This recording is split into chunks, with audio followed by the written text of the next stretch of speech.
स्वागत है सभी दोस्तों का एडवोकेट रौनक में। मेरे जान पहचान में एक लड़का है जो कि कंपटीशन की तैयारी करता है, जो कि बिहार दरोगा के लिए भी बड़ा ही उत्साही है। पिछले साल उसने एग्ज़ाम भी दिया था। उसके अलावा एक्साइज का आने वाला है, उसके लिए भी वो उत्साहित रहता है। तमाम तरह की चीज़ों के लिए उसको उत्साह रहता है, और क्योंकि उसकी वो तैयारी कर रहा है, उसका जज़्बा है कि बिल्कुल बनना है, वर्दी लेना है। तो बड़े ही उदासी के साथ आया था सुबह में मिलने के लिए। तो मैंने पूछा कि क्या हो गया तुम्हें? तो उसने कहा कि मेरा जो है वो एज जो है वो चला गया है। अब मैं बिहार दरोगा नहीं दे सकता हूँ, मैंने इस बात पे ध्यान नहीं दिया था और मेरा एज चला गया। मैं बेकार ही 6 महीने से इस चीज़ की तैयारी कर रहा था, दौड़ रहा था, कूद रहा था, सब कुछ छोड़ के पार्ट टाइम जॉब भी करता है, और उसके बाद जब वो घर लौट कर आता था तो पढ़ता था, बाकी बचे हुए समय मैं दौड़ता था, एक्सरसाइज करता था। तो बहुत ज़्यादा उदास था कि मेरा तो एज ही निकल गया, मैंने इस बात पे ध्यान कभी नहीं दिया था। तो मैंने पूछा कि कितना एज है तुम्हारा? तो बोला कि मेरा जो है वो अब मई से जो है वो 28 मेरा चलने लगेगा। तो मैंने कहा कि किसने कह दिया तुम्हें कि तुम्हारा जो एज है वो तुम्हारा चला गया है? तो उसने कहा कि एक लड़के ने कहा मुझसे कि मेरा एज जो है वो 28 साल तक ही है दरोगा के लिए, और उसके बाद जब मैंने इंटरनेट पे सर्च किया तो 28 साल ही है। 21 साल से लेकर 28 साल तक जो है वो आयु सीमा है दरोगा का। मैंने कहा इंटरनेट पे आपने कहाँ सर्च किया है, कीजिए। तो मेरे सामने उसने गूगल पे सर्च किया, उसने यही कहा कि बिहार दरोगा आयु सीमा। आप सभी सर्च करके देख सकते हैं अपने मोबाइल पे। तो जो रिज़ल्ट आया मैं हैरान हो गया। उसमें जो रिज़ल्ट है वो यही कह रहा है कि 21 साल से लेकर 28 साल तक बिहार दरोगा का आयु सीमा है। लगभग जितने जो स्टार्टिंग के जो रिज़ल्ट आते हैं, 3, 4, 5 रिज़ल्ट जो उससे संबंधित आते हैं, उसमें यही बताया गया है। तब मुझे ये लगा कि क्यों मुझे जो लोग मेल करते हैं, उनका जो सवाल होता है वो मुझे कभी-कभी लगता है कितना मासूम सवाल ये कर रहा है, लेकिन वो इसलिए है क्योंकि इतनी ज़्यादा भ्रांति फैला दी गई है, इतने ज़्यादा गलत इन्फॉर्मेशन अपलोड कर दिए गए हैं गूगल पे या यूट्यूब पे, कि जो बच्चे उन इन्फॉर्मेशन को ले रहे हैं, जान रहे हैं, वो मेहनत करने के बाद भी गलतफ़हमी की वजह से जो है वो चोट खा रहे हैं या उनको जो है निराशा हो रही है, जबकि सच्चाई का उससे कोई लेना देना नहीं होता है, क्योंकि कोई भी आदमी कोई भी इन्फॉर्मेशन इस पे अपलोड कर रहा है। आप मानिए कि गूगल पे आप सर्च करेंगे और इतना आपको गलत इन्फॉर्मेशन मिलेगा।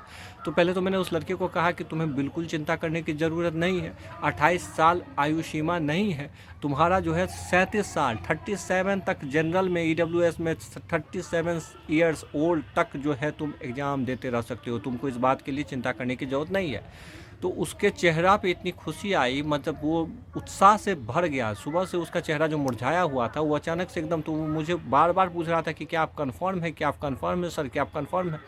मैं उसको बोल रहा था हाँ भाई कि मैं कन्फर्म हूँ, क्योंकि पिछले साल वो फिजिकल तक चला गया था। तो आप समझिए कि वो कितना सीरियस होकर तैयारी कर रहा है। तब मुझे ये लगा कि बाकी आप लोगों के जो क्वेश्चन आते रहते हैं, इतने मासूम सवाल आते रहते हैं, जो बहुत से लोग कहेगा अरे ये तो बेसिक इन्फॉर्मेशन है, इतना समझ तो सबको होना चाहिए, फलाना ढलाना ढिमकाना, वो ये बात नहीं जानते कि ऐसे बच्चे हैं जो गांव में तैयारी करते हैं, उनके जो इर्द गिर्द हैं, जो सीनियर लोग हैं, उनको इतनी समझ नहीं है, वो इनको नहीं बता सकते, इनको सही इन्फॉर्मेशन नहीं मिल रहा होता है। तो तैयारी तो ये कर रहे होते हैं, मेहनत कर रहे होते हैं, चाह रहे होते हैं कि चीज़ों को अचीव करना, लेकिन जो इनको नॉलेज रहता है वही इनको सही नहीं रहता है। इस वजह से जो है ये निराश या तो रहते हैं बहुत दिनों तक, और फिर जब असली बात इनको पता चलता है तो लगता है कि हम बेकार ही अपना जो है समय हमने गंवा दिया फालतू की बात के पीछे। तो आप जान लीजिए कि जिस चीज़ की आप तैयारी कर रहे हैं उस चीज़ के बारे में आपको बेसिक इन्फॉर्मेशन बिल्कुल होना चाहिए, और सही इन्फॉर्मेशन होना चाहिए।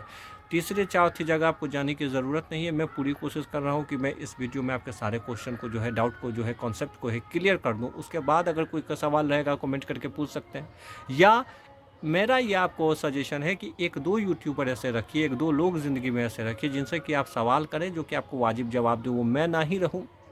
अगर पहले से आप किसी को देख रहे हैं, कोई पढ़ा लिखा सही आदमी है जो कि आपको सही इन्फॉर्मेशन दे रहा है, केवल शुद्ध व्यवसाय मुनाफे के लिए नहीं, बल्कि वो उसमें थोड़ी सी नैतिकता भी है, उस पे यकीन रखिए। और 1000 लोगों से 1000 बातें मत पूछिए, 1000 लोगों की 1000 बातों पे मत चलिए, नहीं तो यही लड़का वाला आपका हाल होगा।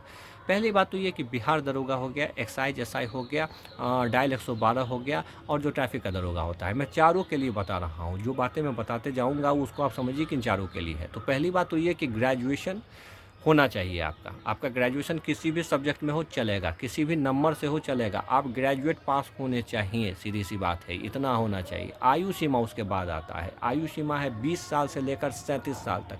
20 से 37 के बीच आपकी आयु सीमा होनी चाहिए।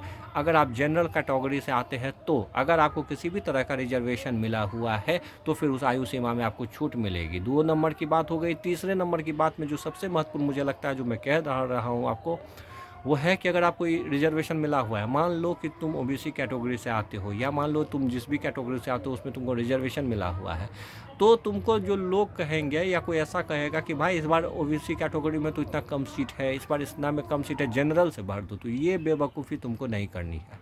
तुम सीट वीट मत देखो किस कैटेगरी में कितना सीट है, तुमको अगर स्पेशल मिला हुआ है जो भी रिजर्वेशन, तो उसका फ़ायदा उठाओ।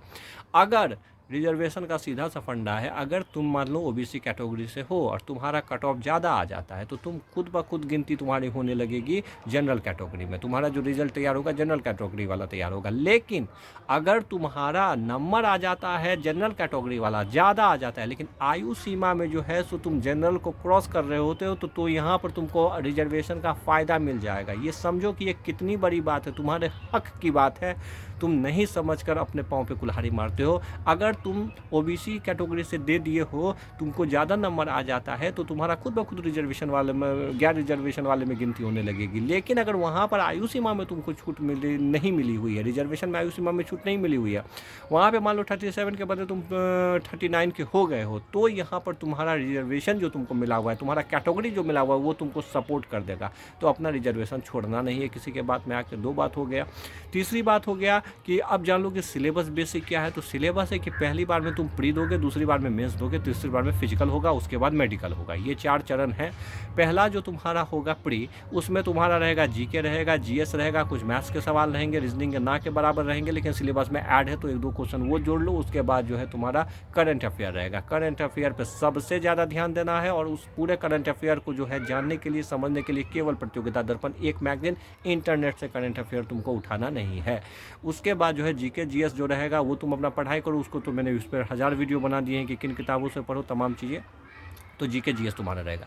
प्री का इतना ही रोल है कि प्री में तुम कट ऑफ लाकर प्री को क्वालिफाई कर लो। 40 से 50 हज़ार रिजल्ट आते हैं प्री में, तो 40 से 50 हज़ार में तुम्हारा नाम होना ही होना चाहिए। इतना भी मुश्किल नहीं है। मेंस आएगा। मेंस में 2 पेपर रहेगा, एक तो हिंदी का रहेगा और दूसरा फिर यही रहेगा GK GS current affair. Hindi का पेपर जो रहेगा वो केवल पास मार्क्स उसमें चाहिए, उसको हवा नहीं बनाना है, हिंदी के पेपर का डर नहीं लगाना है। हिंदी के पेपर आप तब पढ़ेंगे जब आपका प्री क्वालिफाई हो जाएगा, उसके बाद आप हिंदी की तरफ देखना भी शुरू करेंगे। उससे पहले आपको हिंदी का दूसरा पेपर का जो है वो परवाह नहीं करना है। तो मेंस में 400 नंबर का पेपर रहता है, पहला हिंदी का 200 नंबर का, उसके बाद जो दूसरा पेपर रहता है, जो दूसरा पेपर रहता है उसमें जीके जीएस करंट अफेयर रहता है, मैथ्स रहता है।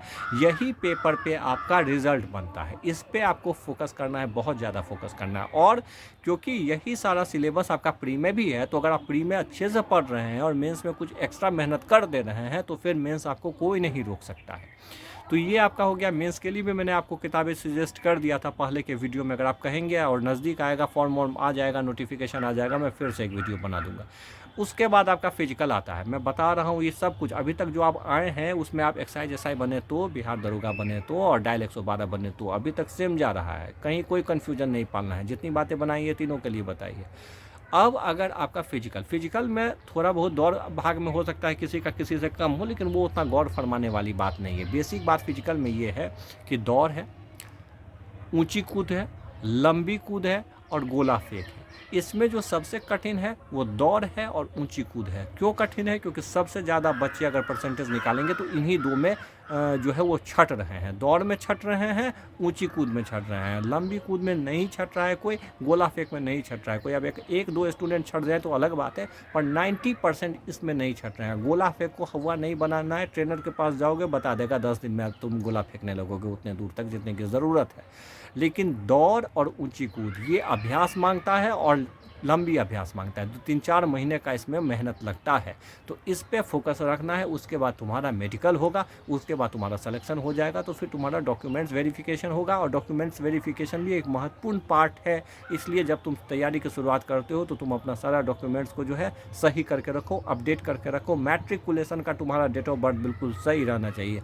ये वैसी बातें हैं जिन पर तुम ध्यान बिल्कुल नहीं देते हो, कभी ख्याल भी नहीं आता है, और इन वजहों से विद्यार्थी को मैंने छटते देखा है। क्वालिफाई विद्यार्थी को छंटते देखा है। तो अगर आपको ऑफिसर बनना है, पुलिस डिपार्टमेंट में जाना है, सोल्जर बनना है, तो आपको हर छोटे बड़े चीज़ का ख्याल थोड़ा सा रखना होगा। ये जॉब ऐसा है कि जिसमें आपका नेचर भी जो है वो एक जासूस वाला, एक तेज़ तर्रार आदमी वाला बनाकर चलना होगा। तमाम तरह के छोटे बड़े पॉइंट्स पे आपको ध्यान रखना होगा। इतनी चीज़ें मैंने बता दी। उसके अलावा सैलरी जो होता है, 7वें वेतनमान के अलावा सैलरी इसको मिलता है। लेवल 6 का जो है वो सैलरी मिलता है, तो अच्छा खासा सैलरी भी हो गया। लेवल 6 का सब में रहेगा, एक्साइज में भी रहेगा, बिहार दरोगा में भी रहेगा, 7वें वेतनमान के अनुरूप ही सैलरी मिलेगा। तो इसमें भी कोई फ़र्क भेद नहीं है। बाकी मैंने डिफरेंस बता रखा है कि एक्साइज में, दरोगा में, जेलर में क्या फ़र्क है, मैंने वीडियो बना रखा है।